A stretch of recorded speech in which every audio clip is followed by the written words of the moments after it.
We're here meeting with Chief Charlie Beck for the Chief's message for December 2015.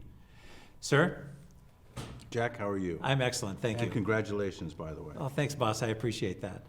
You know, here we are with 2015 coming to a close. What's your assessment for the year, sir?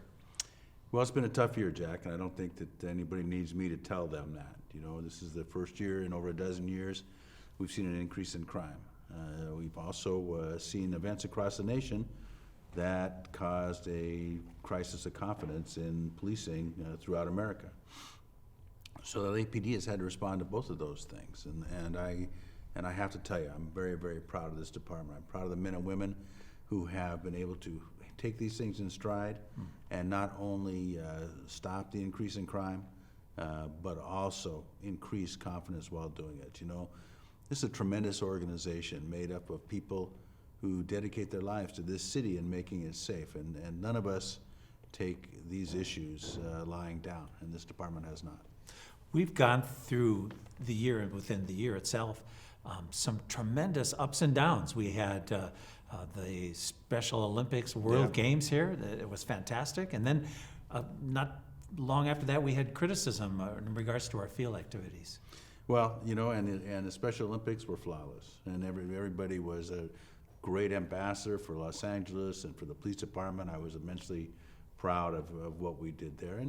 And you know, but of course, police work is always about conflict. You know, we deal in dispute, you know, and we deal in trying to solve difficult problems. And because of that, there can be criticism. And so we have to not only respond to that criticism, but then do our best to do things in as right a way as possible, given the difficulty of the job, to avoid criticism in the first place. And that's why we did preservation of life training. You know, we stood everybody down, talked about the national discussion, you know, from staff officers level, you know, and all the way down to our newest recruit, and talked about why people feel the way they do in America, whether that feeling is justified, and what we can do to change the way people perceive law enforcement.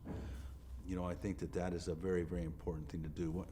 You know, recently I commissioned the Preservation of Life Medal, and one of the reasons I did that was to not so much to change the behavior of Los Angeles police officers in regards to how they handle use of deadly force, but really to highlight how much restraint we use before we use deadly force. And I see this every day in my review of officer-involved shootings, my review of categorical uses of force. I see great restraint and appropriate restraint, the kind of restraint that we can be proud of, that doesn't unduly place employees at risk, but does what the best we can do to make the best of a bad situation when dealing with extremely violent people who may have substance abuse or mental illness issues, or may just have an intent to do harm. And we do that every day. And I want to recognize the times when we do it well. You know, when you're talking about evaluation, I see that you're actually conducting surveys, one of them within our own department, through the employees unit, and also through the community itself for determining the level of our service. Well, you know, Jack, I think that so many times we look at performance metrics. You know, we just look at, well, how many of this, how many of that, is this up or is this down? And really, a lot of times what I want to do is measure the way people feel about their jobs, police officers feel about their jobs, the way they feel about how the department cares and relates to them. But then I also want to find out what the public thinks about the Los Angeles Police Department. And one of the reasons I want to do that is so as we try things, you know, as we try community relationship division, or as we move a new senior lead officer in, or as we do community relations project, or we do things like Operation Progress in South Los Angeles, you know, as we expand the GRID program and Summer Night Lights and all that. When we do these things, do they make a difference? Do people feel better about their police department because we do these things? And it's impossible to tell that without having some measurement. And so the surveys are a way to measure that. And we can tell, you know, are these programs working in this command? You know, Have we got the right people running various divisions? You know, have we made the right choices, you know, in the way that we handle these issues? And hopefully the surveys will help inform that.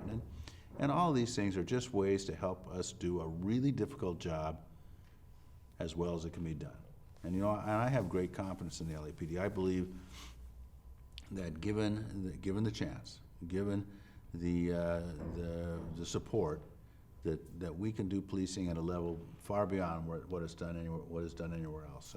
And this is just one way to do that. You're also implementing a program like the LASER program, which is going into a number of divisions. Yeah. Is this in response to like AB 109 and the state initiatives? Well, it's in response to multiple crime issues, you know, and you know, we see a great deal of recidivism. You know, offenders reoffend. You know, violent crime is about a small minority of folks that do a vast majority of the assaults, and especially relative to gang crime.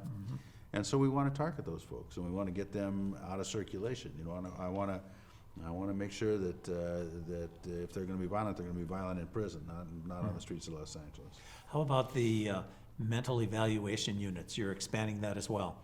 Well, and we're trying to deal with what we have seen as a rapid rise in dealing with mental illness on the streets of Los Angeles, and you know, whether that's tied to drug use or to other shortcomings in the mental health system.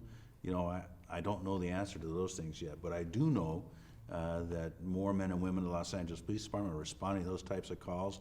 And because of that, we need to do more training and have more resources for them so that they have an avenue to succeed with these type of calls. These are very tough calls. You know, these are people that are in lifetime crisis, and sometimes we're ill-equipped to solve that. So we want to do the best we can. So here we are at the end of the year. One of the things that you and I certainly think about are our coworkers who's in the military. They're off somewhere else fighting for our country. That's exactly right. We got a half a dozen Los Angeles police officers who are deployed right now, you know, and that is about typical for us.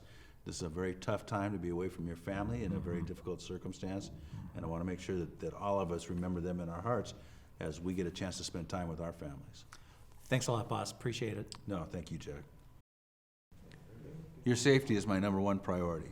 You know, I do this job because I believe in you, and I want to make sure you succeed as a police officer, and I want to make sure that this city succeeds.